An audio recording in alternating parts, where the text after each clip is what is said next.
म्हणाला की नाही मग काय शब्द आणलाय तुम्ही मोदी सरकार भारत सरकार असं का वापरले गेलेलं नाहीये आणि त्यासोबतच हा सेल्फीचा पॉईंट जो आहे त्या ठिकाणी भारत सरकारच्या अनुषंगाने असणाऱ्या सगळ्या गोष्टी आहेत तिथं तिरंगाच्या अनुषंगाने असताना तिरंगा नावाची गोष्ट नाहीये भाजपच्या झेंड्यासारखे व्हिडिओ का दिसत आहेत हे जे दिसतंय हा तिरंगा आहे हा रंग तिरंग्याचा आहे का भाजपचा आहे कशाच्या अनुषंगाने तुम्हाला हा कलर तुम्ही सुचवला मोदी साहेबांचा आहे का भारत सरकारचा आहे मोदी साहेबांचं म्हणजे काय तुम्ही पंतप्रधानाचे मला सांगा तुम्ही पंतप्रधान नावाच्या भारत राष्ट्राचे अधिकारी आहात का मोदी नावाचे एका व्यक्तीचे आहात मग भारत सरकारचे असताना हे शब्द असे का लिहिले त्याचं कारण मला पाहिजे आणि मी प्रश्न विचारणं आणि तुम्ही उत्तर देणं यासाठी बांधील आहात काय आवडतं तुम्ही आले मला सांगा गॅसची किंमत 4 वर्षापूर्वी 5 वर्षांनी किती रुपये होती 365 रुपये आज किती आहे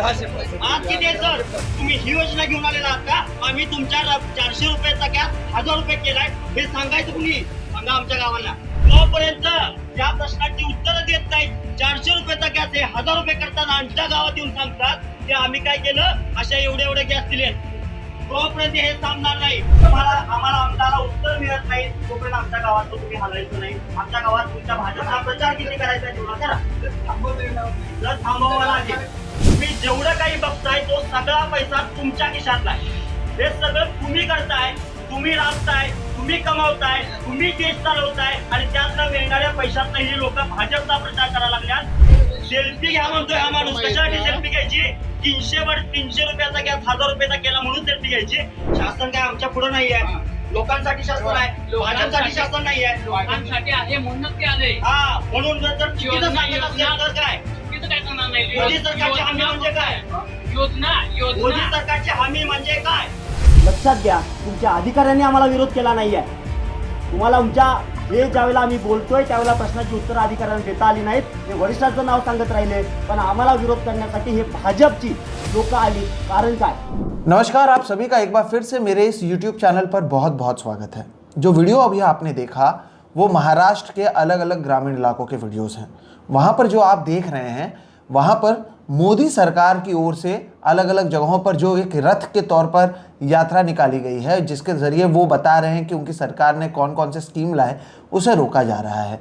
गांव वाले रोक रहे हैं, कई सवाल पूछ रहे हैं और एक क्रांति की तरह ये सारी चीज़ें महाराष्ट्र भर में फैल रही हैं। ये खबरें आपको मेन स्ट्रीम मीडिया से शायद गायब नज़र आएँ लेकिन धीरे धीरे इसका असर कई सारे ग्रामीण इलाकों में देखने मिल रहा है और आज इसी पर चर्चा करेंगे। हमारे साथ यहाँ पर मौजूद हैं राज वैभव, 29 साल के हैं, इंजीनियर हैं और इन्होंने इस रथ को रोककर सवाल पूछना शुरू किया। 13 दिसंबर को ये पूरी शुरुआत हुई। दरअसल मैं आपको बताता हूँ दोस्तों पूरा मामला क्या है। विकसित भारत संकल्प यात्रा ये एक कैंपेन है जो मोदी सरकार की ओर से, केंद्र सरकार की ओर से शुरू किया गया है और वो ग्रामीण इलाकों में जा रहे हैं। आपको पता ही है 2024 में चुनाव होने वाले हैं तो अलग अलग तरह के वो बता रहे हैं कि हमने योजनाओं को किस तरह से लोगों के सामने लाया। अब 13 दिसंबर को ये जो यात्रा है ये सोनियाची शिरोली नाम का एक गांव है जो राधानगरी तहसील में है, कोल्हापुर ज़िला जो है महाराष्ट्र का, वहाँ पर पहुँचा था। वहाँ पर ये महोदय भी पहुँचे हुए थे और इन्होंने उस यात्रा को रोककर कुछ सवाल पूछना शुरू किया। फिर गांव वालों ने सवाल पूछना शुरू किया, वीडियो वायरल हुआ। अब इसका असर महाराष्ट्र के कई इलाकों में देखने मिल रहे हैं। अब आप इन्हें क्या कहेंगे? कुछ लोग इन्हें अर्बन नक्सल कहेंगे, कुछ एंटी नेशनल्स कहेंगे, कुछ कई सारी चीज़ें कहेंगे। मैं इन्हें एक युवक के तौर पर देखता हूं जो एक इंजीनियर हैं और कई सवाल पूछ रहे हैं। हम समझने की कोशिश करेंगे इन्होंने ऐसा क्यों किया और इसका कैसा असर देखने मिल रहा है। सबसे पहले आपको बहुत बहुत स्वागत है। धन्यवाद। दर्शकों को ये भी बता दें कि महाराष्ट्र से, क्योंकि ये हैं ग्रामीण महाराष्ट्र से हैं, तो शायद इनकी हिंदी उतनी शुद्ध नहीं हो जो आप समझना चाहते हैं, लेकिन हम यहाँ पर हैं आपकी मदद करने के लिए और खुलकर हम बातचीत करने वाले हैं। हिंदी में ये बातचीत करेंगे जबकि ये आपका पहला लैंग्वेज नहीं है, तो भी बहुत शुक्रिया आप बात कर रहे हैं। 13 दिसंबर से शुरुआत करते हैं। आप उस गांव में हैं, आपने क्या पढ़ाई की है, आप क्यों वहाँ पर मौजूद थे, क्या हुआ कि आपको लगा कि उस यात्रा को रोकना चाहिए? मैं सोनियाची शिरोली नाम का राधानगरी तहसील में जो एक छोटा गांव है, 4000 लोग संख्या का एक गांव है, वहाँ से आता हूँ। और जो राधानगरी है वो शाहू जी महाराज ने बिताई हुई नगरी है, वहाँ से मैं आता हूँ। मेरा इंजीनियरिंग कंप्लीट हुआ है, उसके बाद मैं पूरी तरह फुल टाइमर संविधान संवादक के नाम की एक मूवमेंट चलाता हूँ और महाराष्ट्र में अलग अलग जगह जाकर संविधान के ऊपर आसान भाषा में, लोगों की भाषा में संवाद करता हूँ, उन संविधान के ऊपर बातचीत करता हूँ। ठीक। 13 दिसंबर को मैं जब मेरे गांव में गया था, तब ये मोदी सरकार की हमी इस नाम का एक रथ हमारे गांव में आया था। मोदी सरकार की हमी का मतलब है मोदी सरकार की गारंटी। या जी, मोदी सरकार की गारंटी, हाँ। इस नाम का एक रथ हमारे गांव में आया था। हाँ। तब मैं जाकर जब जो उसका उद्घाटन हो रहा था, तब जाके उसके जो कोऑर्डिनेटर थे उनसे एक सवाल पूछा कि आप ये क्या कर रहे हो, क्यों लाए हो यहाँ पे रथ। तो उन्होंने बोला कि भारत सरकार की जो केंद्र सरकार की योजनाएं है, स्कीम से अलग अलग, उनको लोगों को बताने के लिए और लोगों के पास जाने के लिए हम यहाँ पे आए हैं। तो मैंने पूछा कि ये सरकार कौन सी है। तो वो बोले कि भारत की सरकार है, मतलब गवर्नमेंट ऑफ इंडिया है ना। तो बोले कि हाँ, तो फिर आपने यहाँ पे मोदी सरकार की हमी, मोदी सरकार की गारंटी ऐसा क्यों लिखा है। तो वो बोले कि जिसके नाम पे जिसकी सरकार होती है उसके नाम की सरकार होती है, जिसका सरकार है, जो प्रधानमंत्री है, उनके नाम की सरकार होती है। तो मैंने बोला कि ये कैसा हो सकता है, मतलब यहाँ देश में अलग अलग योजनाएं हैं जो चलती आ रही है, 1950 से लेकर आज तक चालू है। उनके अलग अलग नाम से आती है, व्यक्ति के नाम से भी है, लेकिन सरकार के नाम नहीं बदले हुए। मतलब भारतीय ये सरकार गवर्नमेंट ऑफ इंडिया होनी चाहिए, भारत सरकार होनी चाहिए। क्यों होनी चाहिए ऐसा? तो संविधान में उसका आधार है। संविधान का आर्टिकल 1 बोलता है कि इंडिया दैट इज भारत, मतलब हमारे देश के 2 नाम हो सकते हैं, एक तो भारत हो सकता है या दूसरा इंडिया हो सकता है। इस दो वर्ड को हम सरकार, भारत, देश, इसके जोड़कर बोल सकते हैं। लेकिन सरकार का नाम किसी व्यक्ति के आधार पर व्यक्ति को जोड़कर कैसे हो सकता है? ये भारत के सॉवरेनिटी का उल्लंघन करने वाली चीज है। मराठी में जिसे सार्वभौमत्व बोलते हैं, उसका उल्लंघन करते हैं। हाँ, सॉवरेनिटी क्या है? मतलब कि भारत नाम का हमारा देश के बाहर किसी के भी नियंत्रण में नहीं होगा। जैसे वो बाहर के कोई नियंत्रण में नहीं होगा, उस तरह देश में भी किसी एक के नियंत्रण में नहीं होगा। ठीक। ये और सरकार का नाम व्यक्ति के नाम से जोड़कर वो सरकार के पैसों से ही लोगों तक लेके जाना, ये सॉवरेनिटी का उल्लंघन है, ऐसा मुझे लगता है। आपकी जो दिक्कत थी वो इससे थी कि सरकार का नाम मोदी सरकार क्यों रखा है, भारत सरकार। आप तो रंग के ऊपर भी वहां पर आपने बवाल किया, रंग को लेकर क्यों बवाल किया आपने? देखो, अभी मुझे तो लगता है कि 4-5 महीने बचे हुए हैं कि यहाँ देश में लोकसभा का जो इलेक्शन है, हाँ। वो आने वाला है। हाँ। तो सरकारी पैसों से लेकर, सरकार के पैसों का इस्तेमाल कर किसी पार्टी का प्रचार करना, उसकी ऐसी मुझे इनकी नीयत लगती है। क्यों? हमारा जो झंडा है वो ट्राई कलर का है, जिसमें 3 कलर हमें दिखना चाहिए। हाँ। उन्होंने जो रथ बनाए हुए वो कुल मिलाकर 2500 रथ पूरे देश में बनाए हैं। उसको जो रंग दिया है, जो रंग का कॉन्ट्रास्ट है उनका, वो पूरी एक झंडे का तरह है, पक्ष के झंडे का तरह, मतलब बीजेपी के झंडे के जैसा और हरा ही है। हाँ, उतने 2 का कलर कॉम्बिनेशन रखा है। तो मेरा सवाल ये भी था कि ये सरकार की योजना है, तो वो जो दिख रहा है कलर कॉम्बिनेशन, वो एक पक्ष की तरफ क्यों है, पक्ष के जैसा क्यों है? तो उसके भी उनके आंसर मुझे उस अधिकारों के से नहीं मिले। तो वो भी बोलते हैं कि नहीं, रंग का कोई कॉम्बिनेशन नहीं है। लेकिन जनता तो अंधी नहीं है, उन्हें दिखता है कि सरस वो सीधा बीजेपी का प्रचार कर रहे हैं, लेकिन प्रचार के दौरान पैसा है हमारा, हमारे जेब से वो टैक्स जाता है, हमारे जेब से पैसा लेकर वो खुद का प्रचार कर रहे हैं। उसके साथ साथ प्रचार में लगाए हुए लोग कौन हैं, तो वो भी उनका भी वेतन है और हमारे जेब से जाने वाला है। मतलब सरकारी नौकरों को, सरकारी कर्मचारियों को उस प्रचार के काम के लिए उन्होंने लगा दिया है। तो आप 13 दिसंबर को वहाँ पर पहुँचे, 13 दिसंबर को आपने उस यात्रा को देखा, उस रथ को देखा। आपने पहले बोला कि मोदी सरकार क्यों है, भारत सरकार होना चाहिए, इसमें आप बीजेपी का कलर क्यों लगाए हैं, आपको तिरंगा लगाना चाहिए। आपने ये कहा, फिर ये चीज़ गांव वाले लोगों ने क्या हुआ, फिर उसके बाद वो पूरे गांव ने विरोध किया, उस यात्रा को वापस वहाँ से जाना पड़ा, फिर हम और जगह पर भी ये देख रहे हैं होता हुआ। गांव वालों ने क्यों विरोध किया? मेरा गांव मेरे साथ में है, खड़ा हुआ है। मेरे गांव के सभी लोग मेरा समर्थन करते, और बाद में भी समर्थन किया। और जब ये चालू था वहाँ पे, तो मेरे पीछे, मेरे साथ मेरे गांव वाले, मेरे गांव के मुखिया, जो पॉलिटिकल पार्टी के गठ नेता है, वो भी हमारे साथ थे। वो बोल रहे थे कि ये बराबर बोल रहा है कि हमारे पक्ष बाद में आएंगे। वो बीजेपी के ही थे? बीजेपी की नहीं है, बीजेपी बहुत कम है हमारे गांव में। लेकिन जब ये हो रहा था तो मुझे अपोज करने के लिए बीजेपी के नेता आ गए, और ये नेता बाहर तहसील से आ गए। वो मुद्दा मैंने गांव वालों के सामने भी रखा कि हमें अपोज करने के लिए कौन आया है, देखो। हमें अपोज करने के लिए सरकारी अधिकारी नहीं आए, हम अपोज करने के लिए बीजेपी के कार्यकर्ता आए। क्यों आए? उसके बाद वो बीजेपी के कार्यकर्ता अधिकारी को बोल रहे थे उसके ऊपर 353 CRPC का जो कलम है उससे लेकर उसको अरेस्ट कीजिए, उसके गुना दाखिल कीजिए, ऐसा बोल रहे, कार्रवाई की, ऐसे बोल रहे थे।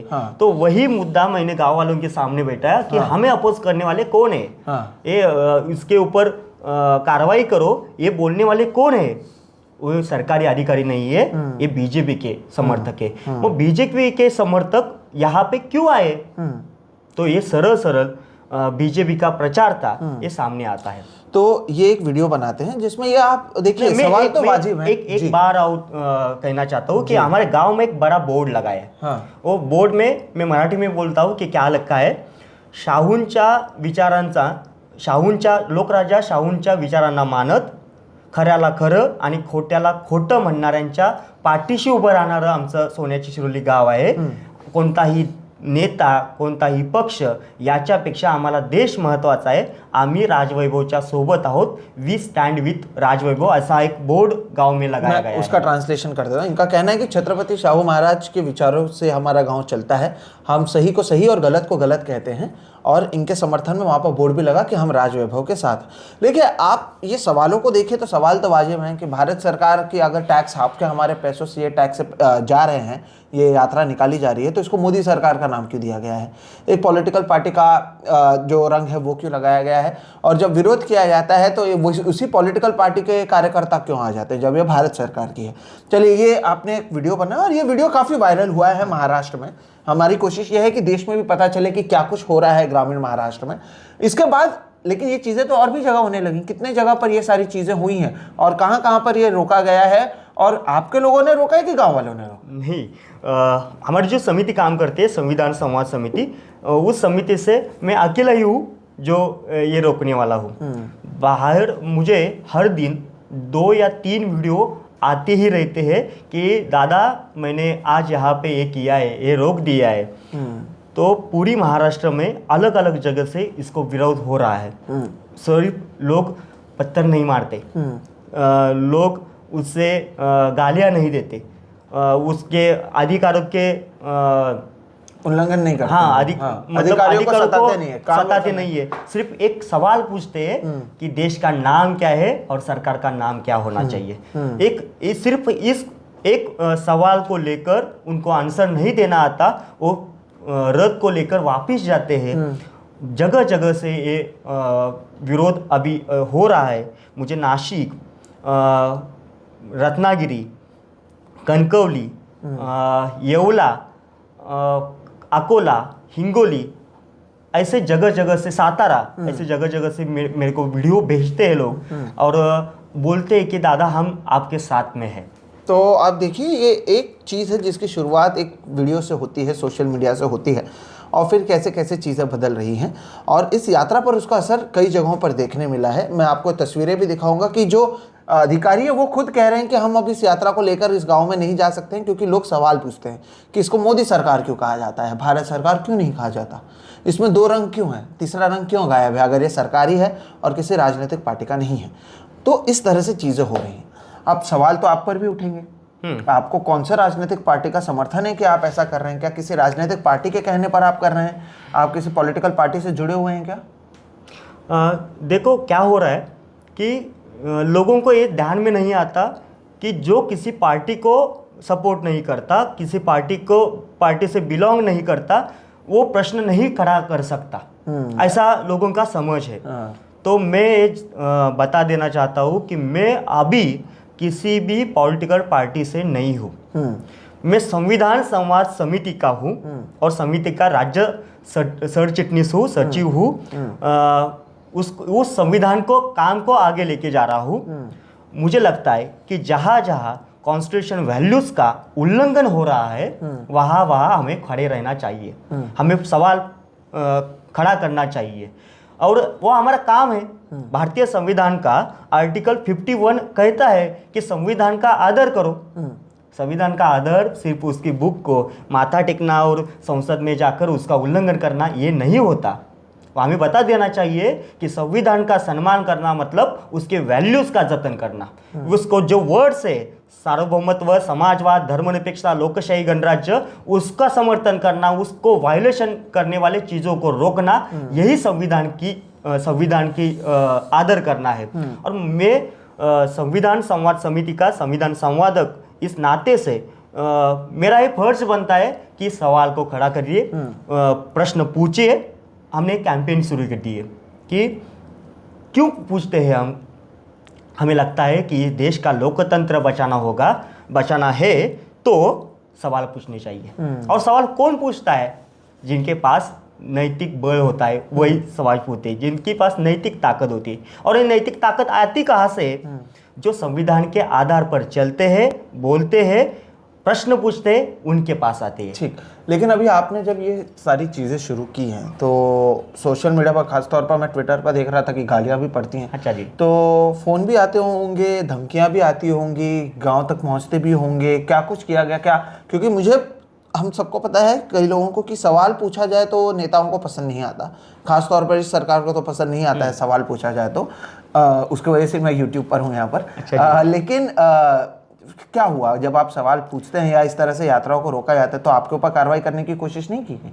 हाँ, सवाल पूछते हैं इसलिए इस देश के 142 खासदार निलंबित हो गए हैं। हाँ, खासदारों को निलंबित कर दिया सकता है, लोगों को कहाँ से निलंबित करोगे? नहीं, लोगों से कहाँ से हटाओगे?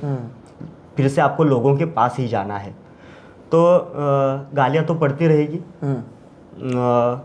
ट्विटर में तो पेड़ बैठे हुए वो गालियाँ देते रहेंगे, लेकिन मुझे जो कॉल आते हैं वो समर्थन के कॉल है। उसमें से बीजेपी के सरपंच, उप सरपंच, मुखिया की भी कॉल है और वहाँ से वो बोलते हैं कि हमारी पार्टी, हमारा पक्ष बात में हमारे देश महत्वपूर्ण है, आपका जो मुद्दा उठाया है वो बराबर है, हम उसके समर्थन में हैं। चलिए, ये बहुत अच्छी बात है कि इस तरह से समर्थन मिल रहा है। लेकिन ये मेरा आखिरी सवाल भी होगा और उससे पहले मैं बता दूं कि ये संविधान संवादक क्या है। तो ये जिस चीज़ से जुड़े हुए हैं उनका काम ही है कि अलग अलग जगहों पर ये जाते हैं, संविधान के बारे में जानकारी देते हैं। आप इससे जुड़े कई सारे खबरें जो हैं अखबारों में भी पढ़ेंगे, इसके कई आर्टिकल्स भी हैं जहाँ पर बताया गया है। और केवल 26 जनवरी को ये काम नहीं करते हैं, इस तरह से काम लगातार हर दिन होता है। जारी है। तो मेरा अब सवाल ये है कि इसके ज़रिए क्या आप लोगों की कोशिश किसी राजनीतिक पार्टी से जुड़ना या आगे पॉलिटिक्स में आने का है, इसलिए आप लोग ये कर रहे हैं? आगे जाकर आप लोग कभी चुनाव लड़ने के बारे में सोच रहे हैं, कुछ करने की बात कर रहे हैं? क्योंकि ऐसा आमतौर पर तभी किया जाता है, कोई सोशल वर्कर बनता है जब वो पॉलिटिकल पार्टी से जुड़ना चाहता है, ऐसा एक भ्रम लोगों के बीच में है। तो क्या आप लोग भी जुड़ने वाले हैं या ऐसा कुछ है? मैं पिछले 7 सालों से फुल टाइम काम कर रहा हूँ। 7 सालों से किसी भी पॉलिटिकल पार्टी के पास मैं नहीं गया हूँ। हम जो कर रहे हैं वो राजनीति है। मतलब किस तरफ की, लोगों को ये समझ में नहीं आता है बहुत सारे कि राजनीति सिर्फ पार्टी पॉलिटिक्स होती है। आज हम संविधान की बात लोगों से कहकर लोगों को प्रश्न पूछने के लिए खड़ा करते हैं। ये भी एक तरह की संवैधानिक राजनीति है और वो राजनीति हम करना चाहते हैं। पार्टी को लेकर किसी जाना, किसी पार्टी को ज्वाइन करना, ये आगे की बात है। जब हमें लगे कि ये जो पार्टी है वो संवैधानिक आधार पर चलती है और उसको आगे लेके जाना, संवैधानिक को विचार को आगे लेके जाने के लिए वो तैयार है, तो हम उसका विचार करेंगे। चलिए, बहुत अच्छा जवाब दिया कि राजनीति केवल वोटों की नहीं होती है। अगर लोग सवाल पूछने के लिए लोगों को आप तैयार करते हैं तो वो भी एक तरीके की राजनीति है। बहुत बहुत शुक्रिया, आप हमसे जुड़े। और इन्हें बुलाने का दोस्तों मकसद ये भी था कि आपको पता चले कि ऐसा नहीं है कि जो टीवी पर दिखता है या जो 4 प्रवक्ता हर रोज़ आकर टीवी पर बोलते हैं वही देश है।